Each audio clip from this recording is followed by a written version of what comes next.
We got some astrologies that I'd like to dive into before going into the questions, of course. So first and foremost, today, Mercury has stationed retrograde. Mercury is in reggaeton. Yes, baby. April Fool's Day is on us, and the universe said, figure it out. So before talking about what exactly Mercury retrograde is going to mean for us, I want y'all to know this is not fear-mongering astrology. Astrology is a beautiful tool to process, to contemplate, and I don't really believe in like astrology means that the end of the world is coming. Like, no, we're going to talk about it in a positive way so you can use it to elevate yourself, okay? So when a planet takes a step back, when it goes into retrograde, it basically goes, y'all deal with your shit. Y'all need to figure it out.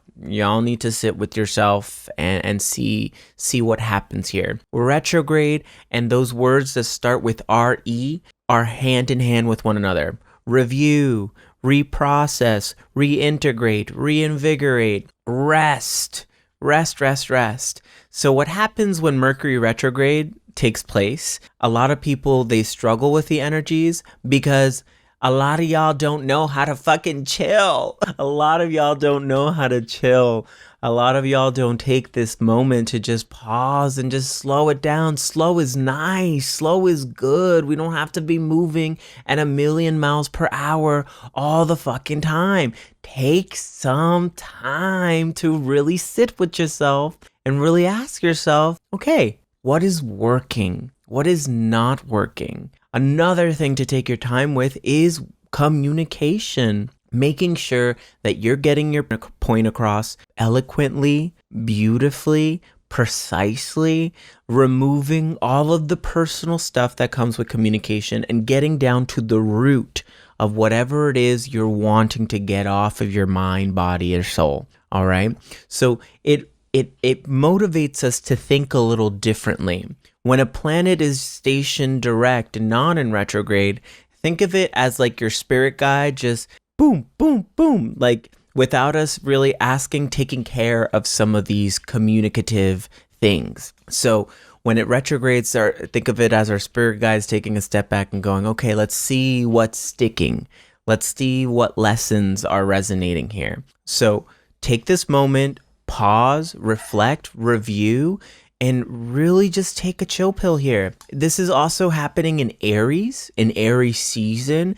So expect communication, like that impulsive communication, to be a little spicy, a little fiery, and making sure that we're not really burning bridges here. We're not burning each other. We're taking our time to really, okay, let me remove this emotion, this baggage from what the point I'm trying to make, and let me just make sure that it's rooted in love, it's rooted in kindness, it's rooted in understanding, and then get your point across, okay? This is also a really good moment in time to look at where you were last year this season. What conversations were you having with yourself and with each other? A lot of those conversations are resurfacing again, an RE word, resurfacing, for good reason, Everybody talks about Mercury retrograde as being this, oh my God, it sucks. I hate Mercury retrograde. It feels so depressive and I just don't like the way it feels. It's like, you don't like the way it feels because you're not working with it. Understanding that Mercury retrogrades happen about every quarter. And every quarter we get to stop, we get to pause and look at the months prior to Mercury retrograde and see, okay, what's working, what's not working? What's sticking, what's not sticking? How can I really go about this year more intentionally? And you might just be kicking ass, and that's totally okay. Just because other people may be going through it doesn't mean you got to be going through it as well. There's a whole community of people who go through Mercury retrogrades. It's like, piece of cake. You're telling me to nap? You're telling me to take a beat? You're taking me to take it slow? No problem. Taurus, if you're a Taurus, great. Don't got to tell a Taurus twice to slow things down. They're going to take their damn time. But other signs, they may struggle a little bit, especially if you're a fire sign. Telling a fire sign to slow it down might be a little difficult. okay? If you're a water sign, telling yourself to sit with yourself a little deeper may be a bit more difficult. But earth signs typically do okay. Air signs typically do okay because they're great communicators to begin with. But definitely the fire and water signs tend to struggle a bit more with Mercury retrograde. But it's nothing to be afraid of. We also have this happening with a solar eclipse on April 8th. So Aries season is already packing heat. We just had an eclipse on March 25th in Libra. We have a solar eclipse happening on April 8th. So all of these shadowy bits of ourselves, those parts that go unseen, those parts that we may tuck away in the closet, they're coming to the forefront for a good reason. And it's for us to have a real deep, meaningful conversation with ourselves about these shadowy bits. The more you lock away your shadow in a closet, it doesn't make it go away. You're going to have to face it eventually. And these icky parts, these parts that we don't feel comfortable with, that perhaps in the status quo, we would be seen in a very weird way. They're coming to the forefront for good reason. They're there for us to pour love and light and empathy and understanding into them. So we got eclipse season, we got retrograde season, we got 4 weeks of challenging astrology. And I say challenging in hopes of inspiring y'all to rise to the occasion, to rise to this opportunity, to fully face yourself lovingly, compassionately, openly, and just take your time. We got time, we got time, we got time, we got time. Alrighty, friends? So if you want to hear this in podcast form, be on the lookout. I do have a podcast called Crazy Talk with Daniel Colon. All of that is linked in my bio. You can head on over. I have some podcasts already up for y'all. Included in there are some guided meditations. Highly recommend you check that out. There's lots of resources. I also have a blog. I also have a free newsletter. So if you want to be in the know of all of these astrological things, as well as have some real nice positive motivation to help you throughout your weeks, throughout your months, check out that link in bio. You can join the Colory Crazy Familia. You can check out my blog.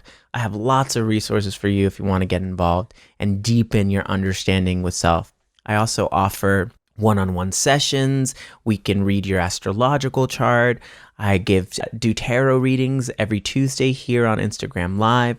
Lots of ways for you to explore yourself a bit more with me.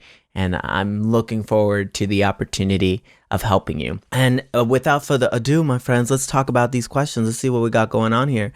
We're going to start with this question here. Bum, bum, bum, bum, bum.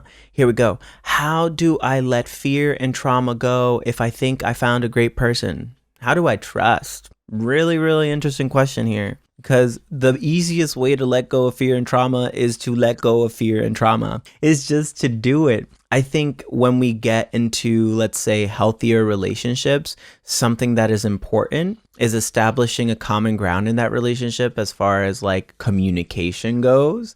Let us talk about it. And just because a trauma or a trigger or a fear is coming up, it doesn't mean that is you. You are the observation of that fear. You are the observation of that trauma.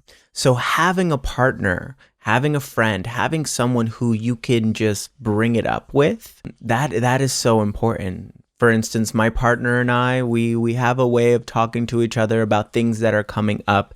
And we preface those conversations with, this is what's coming up for me. This is what I'm observing. This is what I'm seeing. This is what I'm witnessing. Is there anything that you can provide as far as insights go to help me navigate this? Because when you get into a relationship with people, traumas and fears, all of that, they're going to naturally come up. And to feel held in that relationship by that person is very special, but also making sure that you're holding yourself at most. A partner is there to lift you up if they have the capacity to, but the best relationship stuff, the best stuff in the relationship, it works when you're also doing the heavy lifting as well. Sometimes they're going to do some heavy lifting for you, and it's wonderful when a partner offers that. But understanding that your journey as a whole being is also separate of the relationship, and that you two come together in union as two wholes, two whole people on their own coming together as one. So yeah, hopefully if this person is great, they're gonna, they have already created a space where you can talk and just communicate, even if it's like a lot of time the sphere, baby, it's just false evidence appearing real. It isn't real. So do your best to talk to yourself through it. And if you're really struggling still on your own to talk about it, then bring it up, ask for clarity. If you've found a good person, you can always ask for clarity without feeling that shame or that guilt, or without feeling like it's too much, like hopefully that person is open to listening to you, and that is a very special person then. Also, shout out to my baby, my partner, my love. It's his birthday today. Baby, are you here? Where are you, baby? Yes, it's my partner's birthday. It's my baby's birthday, and I'm celebrating him today. So shout out to him. Happy birthday. Baby, come here.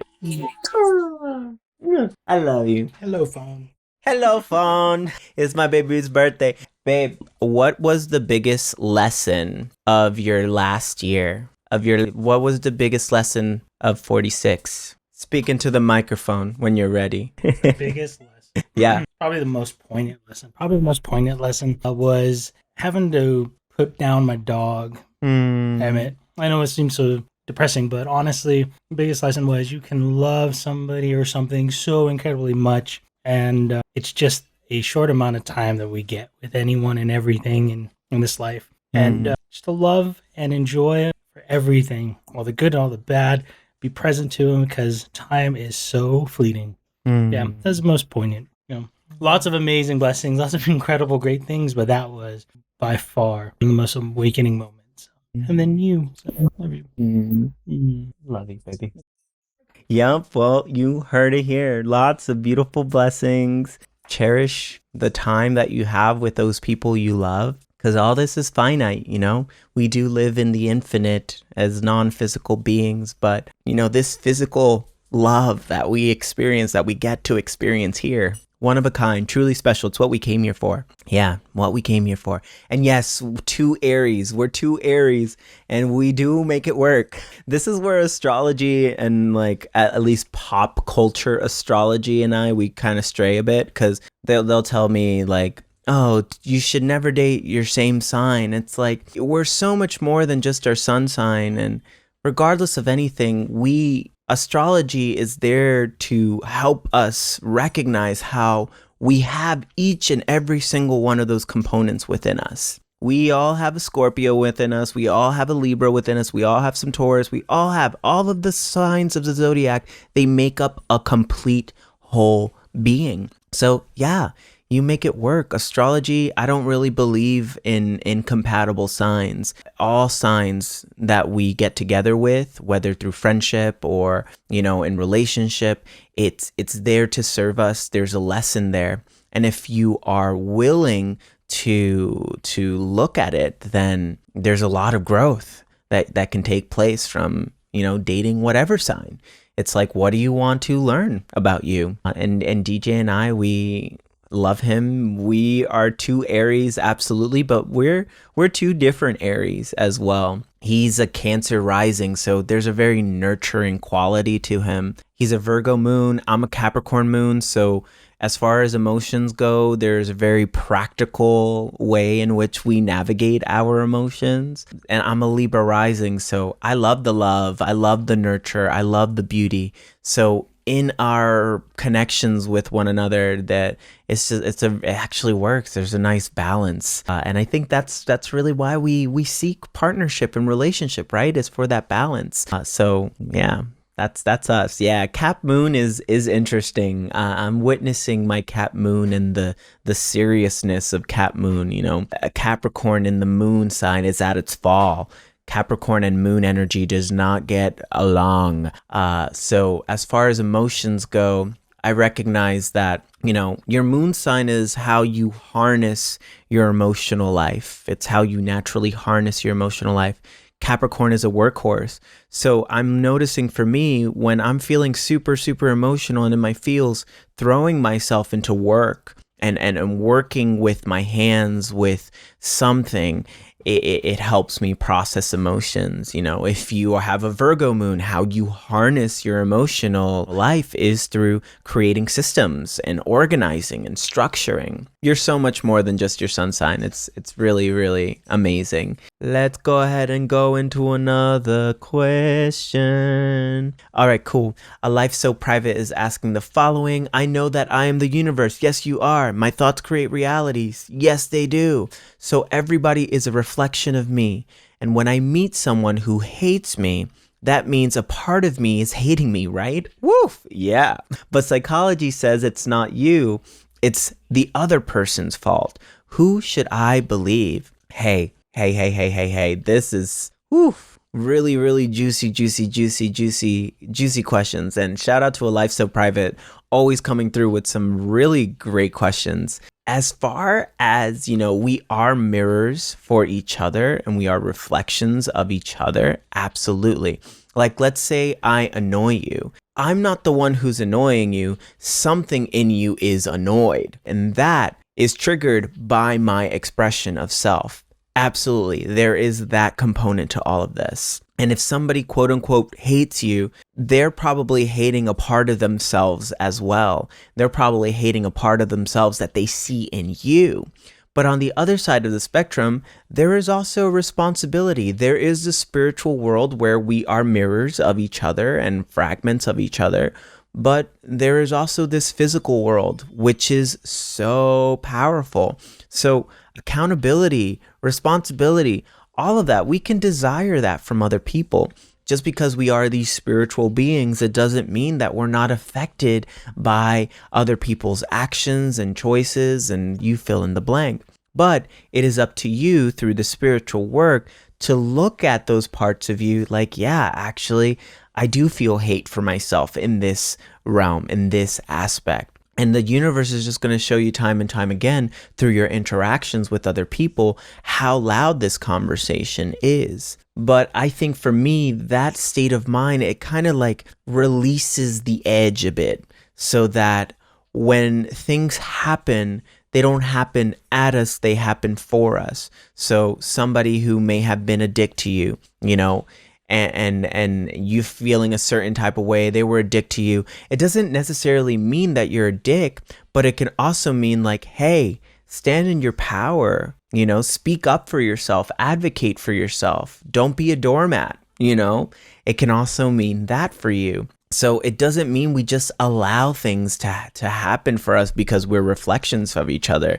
It just means, how can you find your power in whatever it is that person is bringing up inside of you? It's not that other person's responsibility to do that work for you. It's up to you to do it for you. Waiting for the apology, you're going to be waiting forever. So in those moments where you're being shown contrast and perhaps somebody is treating you in a way that doesn't feel very good, that is an opportunity for you to step into your power more. So find the power in it. Find the truth, okay, how much of this is truth? Is this feedback? Does this resonate for me? Or is this pulling me to advocate for self? Not everything that you're receiving from other people is totally true.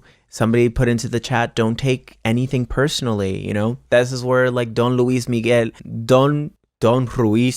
Rodriguez, I feel like I'm saying his name wrong. Anyways, the author of the Four Agreements, amazing book. If you haven't read the Four Agreements, really great, super simple, practical wisdom, like tiny, thin little book. But he's great in breaking down these four agreements, basically, these four laws to live by to help you live a happier, healthier, more lived in whole life. And one of those laws or agreements, as he calls them, is don't take anything personally. Don Miguel Ruiz, thank you so much. Where did I get Rodriguez from? But one of his agreements is not to take anything personally, that we're just responding to each other from our own experiences, from our traumas, from our insecurities, from our baggage.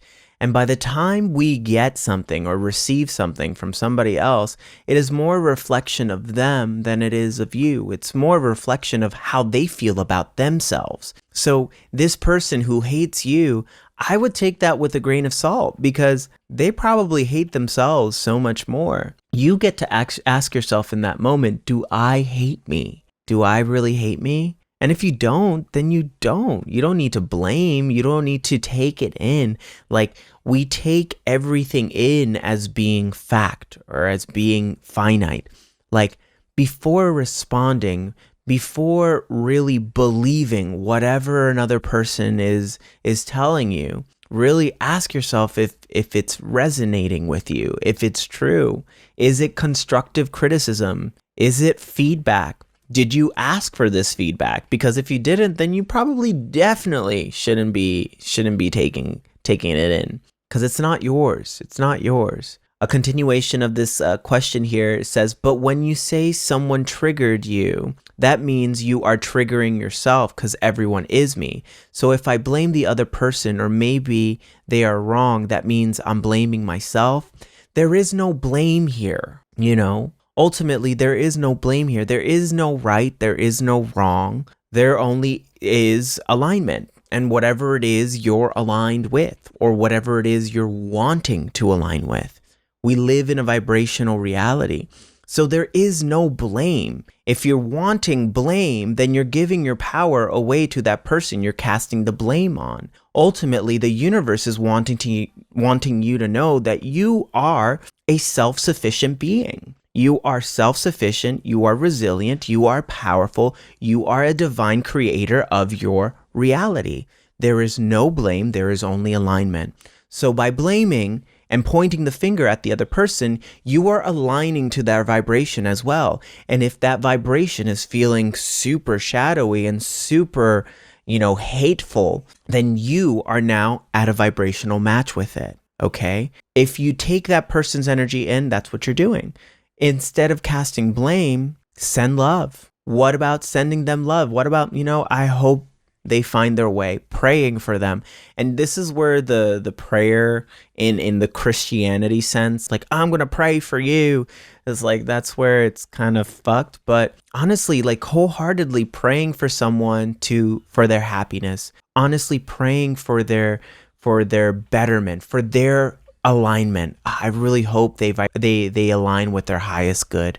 I really pray and I hope that they find peace and understanding. I really hope and pray that they find love for themselves and for each other. Send them love. Don't send them blame. If you're sending blame, you might as well be sending blame back to yourself.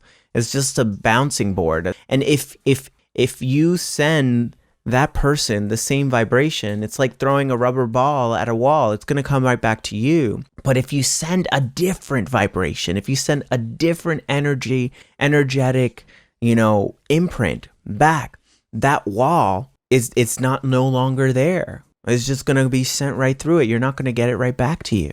Okay? Cool. So, okay, understood. So it's the part where it resonates with me or not.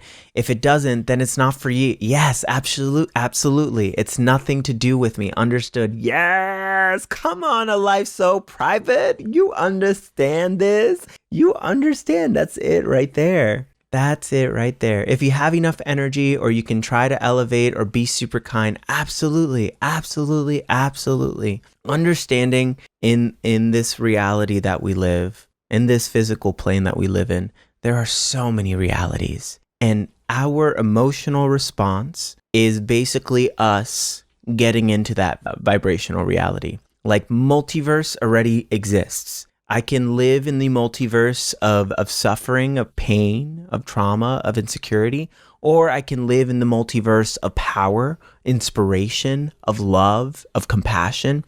It's like, choose your character, choose your response.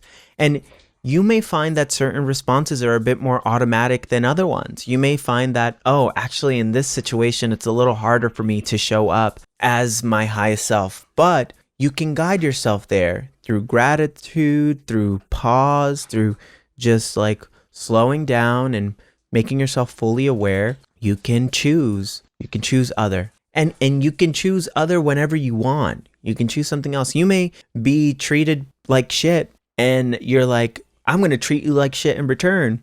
But, 5 minutes or so, like, or 10, or maybe a day after, you're like, actually, that response really sucked. Like, I didn't really feel good in that moment. How would I respond now? How would I respond differently? If that were to happen again, how would I respond? And then review, check yourself constantly, and really hold yourself accountable to the way in which you're showing up in the world. And let me tell you, it really is the secret, and it's really no secret. Choice is no secret. The idea that we're stuck in the same thing over and over and over again, that is the illusion. That is the Maya. That is not real. Every single moment, every single day, every single breath, you get to choose again. You get to choose again. And you don't have to choose in the space of like, I gotta do better, and when is this gonna stick, and I'm so stupid for being like that, I don't want to,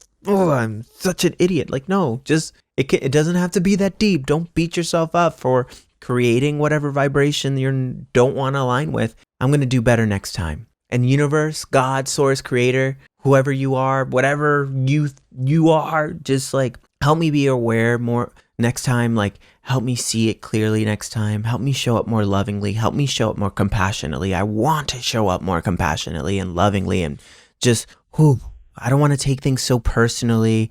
I want to be able to send love to whoever needs it, whatever. And I really want to send love to myself too, accepting, loving, blah, blah, blah, blah. Just like, take yourself there. All right. Take yourself there. Talk to yourself there. Pray yourself there. Ask. And it is given. It really is. A lot of us are asking for things and we don't even know we're asking for it. And then we see it in someone who's like, well, fuck you. It's like, oh, well, fuck you too. And it's like, well, your shitty attitude was asking for that. As you're like walking through your day and putting your shit on and getting yourself ready for work, and like, fuck this and fuck this and fuck this. And somebody just crosses you in traffic and it's like, well, fuck you. You're like, well, fuck you too. It's like, well, yeah, you asked for it. You asked for it. A belief is a choice. And whatever you choose to believe, whatever you give your power to, as far as belief goes, it can either make you or it can break you. You can choose to believe in the doom and the gloom, and you can have the life of doom and gloom, or you can choose to believe in the life of hope, of innovation, of revolution and evolution, and you will see a reality that looks like such. It's whatever you want to think. You can choose to believe in astrology if it helps you. You can choose not to believe it if it doesn't help you. It's all there in our thought and what we feel and what we resonate with. It's all guiding us. It really is. Be careful what you wish for. Ain't that the truth? Ain't that the truth? Alrighty, friends. So one more question and we're going to wrap this baby up. Thank you so much for sticking around. And we're going to close up with this last little question here. Hola, how do you let yourself recognize a bad person while still practicing empathy? Just had a fake friend expose herself. Curious on your take. How do you let yourself recognize a bad person while still practicing empathy? Well, empathy is recognizing the bad person inside of you. Empathy is recognizing that you have the capacity to be a bad person as well. Empathy, real empathy, is putting yourself in that person's shoes. Understanding that we're all evolving at our own pace. Understanding that everyone is just growing. Challenges after challenges come through, and some of them take it, some of them don't. Some of them feel it, some of them don't. And just because you may be on the other side, or you think you're on the other side, it doesn't mean that you're higher than the other person or lower than the other person. It's just that you've gained some perspective. And trust and believe this person who exposed herself or whatnot, like, they're probably feeling a certain type of way as well. But some people actively use and discard people. We all do. We all do. And we all have. In some way, shape, or form, we have all actively used and discarded people. And it's not that it's a bad thing. It's just that that's what these relationships are. It's like, you have something, I have something, we come together, we navigate each other's energetic vibration in that space, and it is still give and take. The people pleaser, let's say the people pleaser. Oh, I did all of this for you, and this is how you treated me. Look at everything that I did for you, and this is how you treated me. there is something in the people pleaser who wanted that as well. That person may have been asking and asking and asking. You may have been complying, but it's because you wanted to be seen as a good person. You wanted to be seen as a whole person. You wanted to be perceived as being good. But the most important person who needs to be perceived as good is you perceiving yourself as good. You perceiving yourself as a wonderful person, someone who has a lot of value and a lot to contribute. You're never going to get that from somebody else.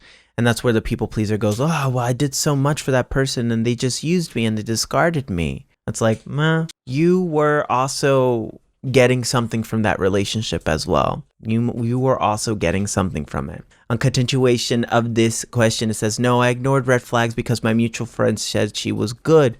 She turned out to be everything I saw right away.